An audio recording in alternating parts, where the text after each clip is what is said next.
Hey guys, it's Bionic Time. Welcome to another video of cool new tech, which is long overdue from the last time I posted. Alright, so this is the Moto 360 second gen. Even though it says Sport on the box, it's not. It's the second generation of the Moto 360. It's pretty pricey, but reasonable at the same time. Men's watches start at $300 at the 42mm, topping up at about $500 at 46 with all its features. And women's start at $300, but it only has 42mm. Now, it's compatible for both iPhone and Android, which is really rare with these smartwatches in this market, which Android is only for Android and Apple is only for Apple. But you do need Android Wear to run it, which is on both Play Store and App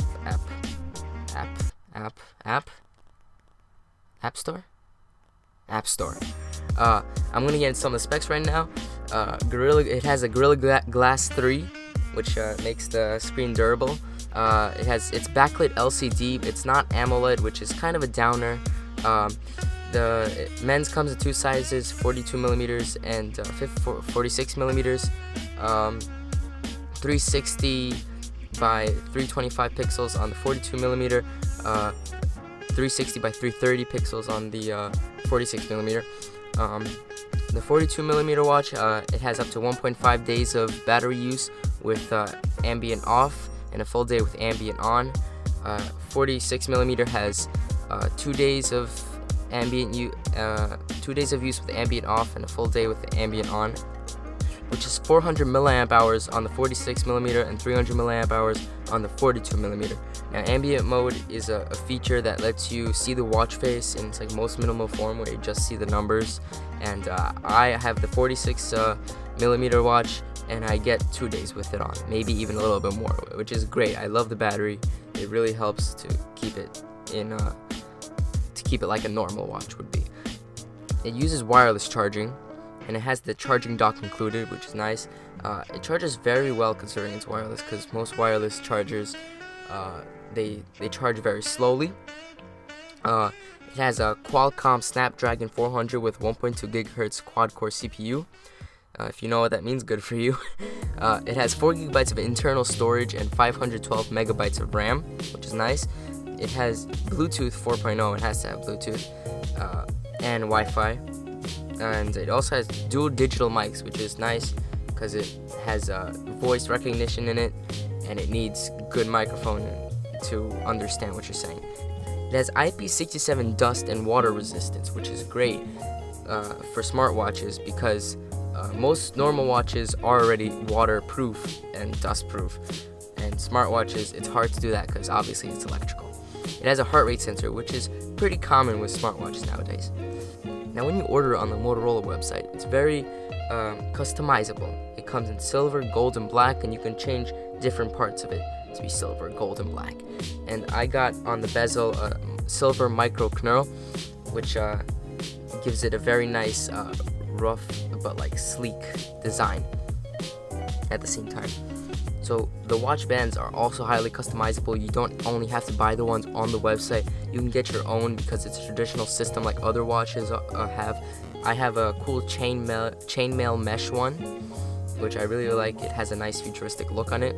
You can also change the watch faces from on your device. And it also has a button on the side to turn it on and off with 1 click.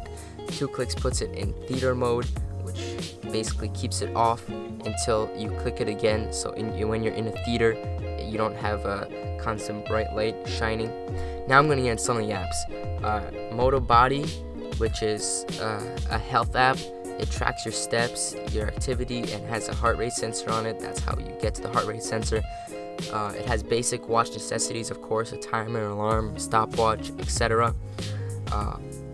Music it has. When you connect it to your phone, you can change the music. You can increase, decrease the volume. It has basic phone features like answering calls, receiving texts, and texting other people and calling other people. For texting other people, you can't type it in, you need to say it. The Google voice recognition system is very nice. Basically, you say "Okay Google" into your watch, and it does basic commands. And it can be very useful when you can't take your phone out or your hands are busy. But unfortunately, it doesn't always work, as you can see right now. Okay, Google. What's the time? What's the time?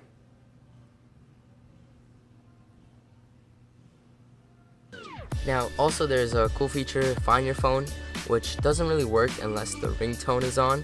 And there's also a really, I find this kind of funny. It has a flashlight on it. It doesn't have a real flashlight. It just makes the screen at full brightness and makes it entirely white, which kind of works, especially if it's like pitch black, like in your house. It'll help you see some words.